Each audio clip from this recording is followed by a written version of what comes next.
I think the conference is taking place this year at quite an interesting moment, not only for suppliers but the whole of the industry. It's a moment in which we really need to understand the way forward.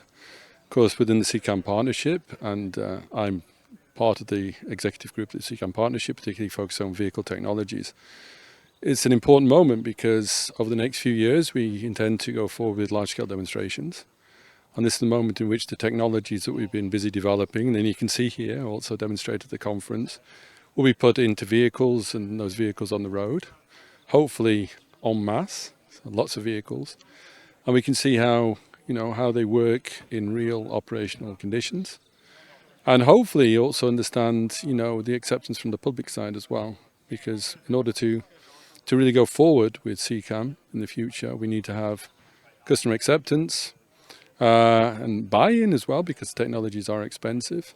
And I think we also need to focus on which specific applications, use cases, or ODDs as we call them in the sort of technical language, which applications we're actually going to focus on, so that Europe can have a chance of being leader, taking a leading position here.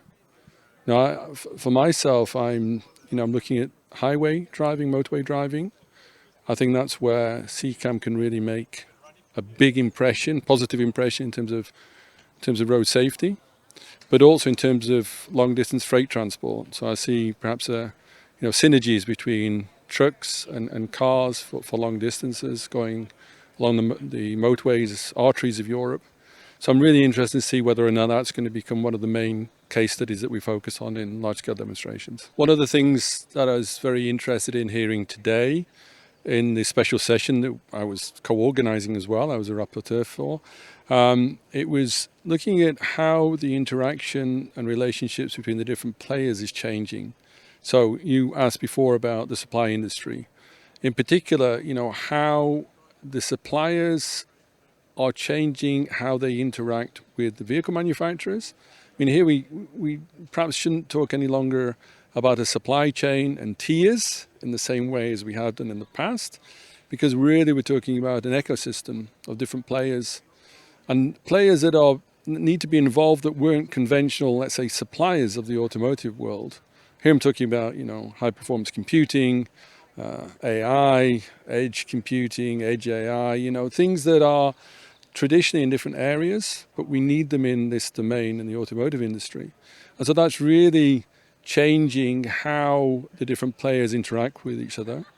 And I think it's also very important that we distinguish between what we can do together, collectively, in terms of co-creation or co-competitiveness, and what instead needs to be competitive, and companies then need to take the lead, individual companies need to take the lead in order to push products onto the market. And I think we're still figuring out a little bit how we need to organize ourselves and how this will take place in Europe. And what I see here at the conference is a lot of willingness to collaborate. So all the different stakeholders are here. So we're very interested in, creating the conditions whereby CCAM can become a reality. But I still think there's some thinking to do about, exactly where the collaborative part ends and where the competitiveness part starts. So I think, that's going to be part of the discussion certainly over the next few months. Looking at also the next framework program or the next partnership, automotive partnership, how things may evolve from 2028 onwards.